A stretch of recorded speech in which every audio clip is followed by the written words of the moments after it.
स्वागत है। आज हम जिस टॉपिक में गोता लगाने वाले हैं ना, राजस्थान के लोक देवता, ये प्रतियोगी परीक्षाओं के लिए बेहद क्रूशियल है। एक अच्छी तैयारी के लिए फैक्ट्स का एकदम सटीक स्ट्रक्चर दिमाग में होना बहुत जरूरी है।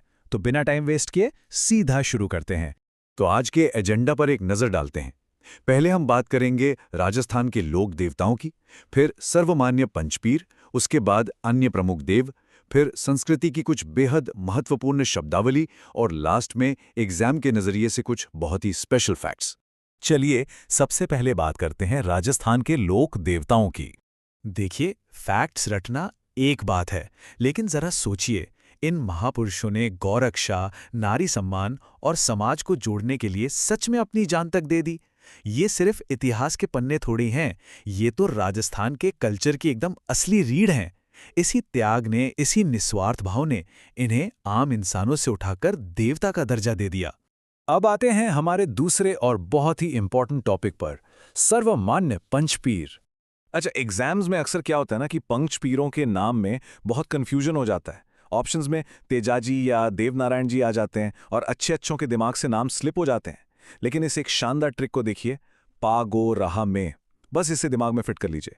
पा से पाबूजी, गो से गोगा जी, ह से हड़बू जी, रा से रामदेव जी और मे से मेहा जी। हो गया ना काम आसान।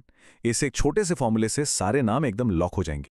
चलिए अब इस टेबल से पहले दो पंचपीरों को थोड़ा डीकोड करते हैं। सबसे पहले बाड़मेर के उंडू कौसमेर में जन्मे बाबा रामदेव जी। इन्हें पीरों के पीर कहा जाता है। इन्होंने समाज को जोड़ने के लिए कांवड़िया पंथ की शुरुआत की और इन्हीं के मेले में वो बहुत ही फेमस 13 ताली नृत्य किया जाता है। इनकी जो पचरंगी ध्वजा होती है ना, उसे नेजा कहते हैं। अब गोगा जी की ओर बढ़ते हैं। ददरेवा चूरू के गोगा जी का इतिहास तो सच में कमाल का है। खुद महमूद गजनवी ने जब युद्ध में इनका शौर्य देखा तो इन्हें जाहर पीर यानी साक्षात देवता कह दिया। ये सांपों के देवता माने जाते हैं और सबसे हैरान करने वाली बात, हनुमानगढ़ में इनकी जो गोगा मेड़ी है वो बिल्कुल एक मकबरे की जैसी बनी है और उस पर अरबी में बाकायदा बिस्मिल्लाह लिखा है। हिंदू मुस्लिम एकता का इससे बेहतरीन उदाहरण शायद ही कोई हो। अब इन दो महान पीरों की कहानी का कॉन्ट्रास्ट देखिए। बाईं तरफ हमारे पास पाबू जी हैं, लक्ष्मण के अवतार, ऊंटों के देवता और प्लेग रक्षक। सोचिए, मारवाड़ में सबसे पहले ऊंट लाने का क्रेडिट इन्हीं को जाता है और इनकी फड़ पूरे राजस्थान में सबसे ज्यादा पॉपुलर है। और वहीं दूसरी तरफ दाईं ओर देखिए, हड़बू जी। ये रामदेव जी के मौसेरे भाई थे। इनका जीवन एकदम करुणा से भरा था।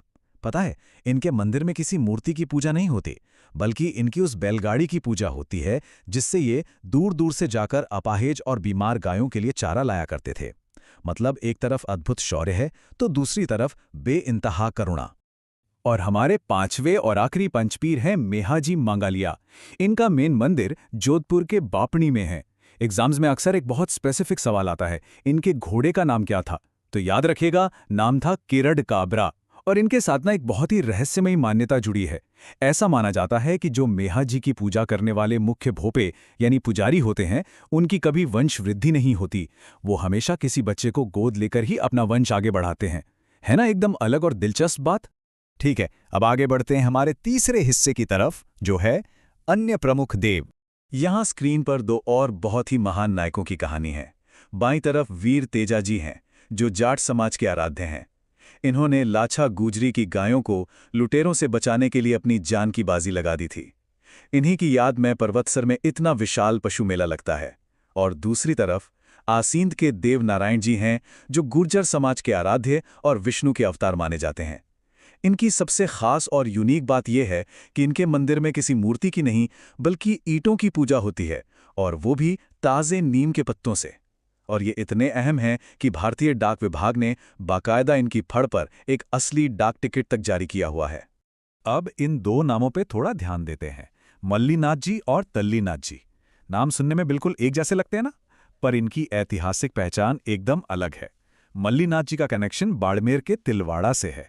सच तो यह है कि बाड़मेर के मालानी इलाके का नाम ही इन्हीं के नाम पर पड़ा है और यहाँ राजस्थान का सबसे प्राचीन पशु मेला भरता है। अब आते हैं तल्लीनाथ जी पर, जो जालोर के पंचोटा गांव से हैं। इन्हें हम उस प्राचीन काल का पर्यावरणविद भी कह सकते हैं। ये प्रकृति प्रेमी देवता माने जाते हैं और इनके ओरण यानी संरक्षित इलाके में एक भी पेड़ काटना पूरी तरह से वर्जित है। सोचिए, सदियों पहले भी नेचर को बचाने का कितना स्ट्रॉन्ग मैसेज दिया गया था। और अब एक ऐसा नाम जिसे सुनकर सच में रोंगटे खड़े हो जाते हैं, वीर कल्लाजी राठौड़। इतिहास में इन्हें 4 हाथों वाले लोक देवता के नाम से जाना जाता है। पर ऐसा क्यों? बात 1567 की है, जब चित्तौड़गढ़ पर मुगलों का बहुत भयानक हमला हुआ था। तब कल्लाजी ने अपने घायल सेनापति वीर जयमल को अपने कंधों पर बिठा लिया। दोनों के हाथों में तलवारें थीं और वो मुगलों पर ऐसे टूटे कि दुश्मनों को लगा जैसे साक्षात कोई 4 हाथों वाला देवता युद्ध कर रहा हो। ये किस्सा हमें बताता है कि ये धरती कितने अदम्य साहस से भरी पड़ी है। चलिए अब एक बहुत ही क्रूशल सेक्शन पर आते हैं, संस्कृति की महत्वपूर्ण शब्दावली। एक बहुत ही क्विक फ्लैश कार्ड रिवीजन करते हैं, क्योंकि एग्जाम्स में ये टर्म सीधे सीधे पूछे जाते हैं। पहला, फड़। ये क्या है? ये कपड़े पर लोक देवताओं के जीवन का पूरा चित्रण है, जिसे मुख्य रूप से शाहपुरा का जोशी परिवार बनाता है। दूसरा, पर्चा, यानी लोक देवताओं द्वारा दिखाए गए चमत्कार, जैसे हम कहते हैं ना, पर्चा देना। तीसरा, व्यावले। ये रामदेव जी के खास भक्ति गीत हैं। चौथा, थान। ये वो पवित्र चबूतरा होता है जो अक्सर गांव में खेजड़ी के पेड़ के नीचे बना होता है। और आखिरी है चिरजा, जो हमारी लोक देवियों की स्तुति में गाए जाने वाले गीत हैं। इन 5 शब्दों का अर्थ एकदम दिमाग में छपा होना चाहिए। अब आते हैं हमारे आखिरी और सबसे ज्यादा स्कोरिंग सेक्शन पर, परीक्षा उपयोगी विशेष तथ्य। पर यहां एक बहुत ही प्रैक्टिकल सवाल खड़ा होता है। इतने सारे लोक देवता, उनकी जगहें, उनके चमत्कार, उनके वाद्य यंत्र, इन सबको बिना किसी गलती के कैसे याद रखें? क्योंकि जब एग्जाम हॉल में बैठते हैं ना, तो प्रेशर में अच्छे को कंफ्यूजन हो जाता है। तो आखिर इसका कोई साइंटिफिक तरीका है क्या?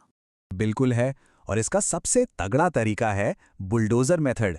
इसमें क्या करते हैं कि भारी भरकम पैराग्राफ्स को रटने के बजाय एक बुलडोजर की तरह उन लंबे वाक्यों को तोड़कर एकदम छोटे छोटे टू द पॉइंट फैक्ट्स में बदल देते हैं, और उसके साथ जोड़ते हैं डायरेक्ट एसोसिएशन। मतलब किसी देवता का नाम लिया और उसे सीधे किसी एक जानवर, वाद्य यंत्र या जगह से जोड़ दिया। चलिए देखते हैं ये तकनीक असल में कैसे काम करती है। ये देखिए बुलडोजर मेथड इन एक्शन। इसे बिल्कुल इसी स्पीड में याद किया जाना चाहिए। सबसे लंबी फड़ देवनारायण जी की। ऊंट बीमार हुआ, पाबूजी की पूजा होगी। राजस्थान के वर्षा के देवता मामा देव। और तुरंत याद आना चाहिए कि इनकी कोई मूर्ति नहीं होती, सिर्फ लकड़ी का तोरण होता है। पाबूजी की फड़ पड़ते समय कौन सा वाद्य यंत्र? रावण हत्था। एकदम ऐसे ही निशाने पर तीर लगना चाहिए, कोई फालतू थ्योरी नहीं, बस वो सॉलिड फैक्ट्स जो सीधे एग्जाम पेपर में छपे मिलेंगे। तो इसके साथ ही हम इस विश्लेषण के अंत पर पहुंच गए हैं। पर सेशन खत्म करने से पहले जरा एक बहुत ही गहरी बात पर गौर करते हैं। आज हम इन चीजों को एग्जाम्स के लिए किताबों या स्क्रीन्स पर पढ़ रहे हैं, पर कभी सोचा है कि राजस्थान का ये इतना शानदार और गौरवशाली इतिहास आज तक जिंदा कैसे है? वो सिर्फ इसलिए क्योंकि सदियों से इसे किसी फड़ के कपड़े पर बहुत ही खूबसूरती से उकेरा गया, या किसी गांव की चौपाल में रावण हत्था की धुन पर पीढ़ी दर पीढ़ी गाया गया। ये सिर्फ रटने वाले फैक्ट्स नहीं हैं, ये हमारी जीती जागती विरासत है। पूरी उम्मीद है कि इस सेशन से आपकी तैयारी को एक शानदार और मजबूत बेस मिला होगा। इसी तरह पूरे फोकस के साथ सीखते रहिए और आगे बढ़ते रहिए। इस विश्लेषण का हिस्सा बनने के लिए बहुत बहुत